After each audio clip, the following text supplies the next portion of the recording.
Aujourd'hui, on est 6 chez HKVOR. Donc, la première personne que je souhaite présenter, c'est Thomas Laurent. Donc, c'est mon associé depuis le début, celui avec qui on a monté le projet. C'est un collègue podologue, donc ni ingénieur ni chimiste, donc c'est pas lui qui m'a appris tout ça. Ensuite, donc, pour tout le côté chimie qu'on n'avait pas avec Thomas, on s'est entouré donc, de 2 personnes extrêmement qualifiées. Donc, honneur aux dames, Sandrine en premier. Donc, Sandrine, elle nous a rejoint en septembre 2023, donc au moment où on a intégré la Green Labo. Sandrine, elle a un parcours de dingue pour nous, puisqu'elle est docteure en chimie organique. Elle a passé plus de 25 ans en R&D dans un grand groupe pharma français. Donc c'est typiquement un profil qui est très difficilement accessible pour des startups au début, pour attirer des profils comme Sandrine, avec tout le bagage qu'elle a. Voilà, c'est hyper intéressant, évidemment.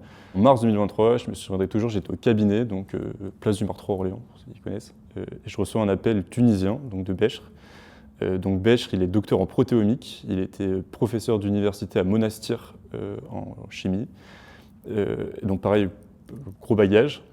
Et il m'appelle en me disant voilà, que le projet l'intéresse, qu'il a déjà travaillé sur la kératine et qu'il souhaiterait travailler avec moi. Et donc Béchir a commencé à travailler sur le projet en avril-mai 2022 au Génopôle, et donc c'est lui qui a développé tout le process d'extraction et qui est aujourd'hui directeur technique d'HKVOR, donc qui s'occupe un peu en lien avec Thomas de toute la montée en échelle du process, mais lui avec vraiment la visée scientifique. Ensuite, on a Stevens, donc notre dernière arrivée chez HKVOR en août 2025, donc c'est vraiment récent. Donc Stevens, il a pris le lead de la partie commerciale, donc directeur commercial d'HKVOR, donc notamment pour notre ingrédient dans les compléments alimentaires.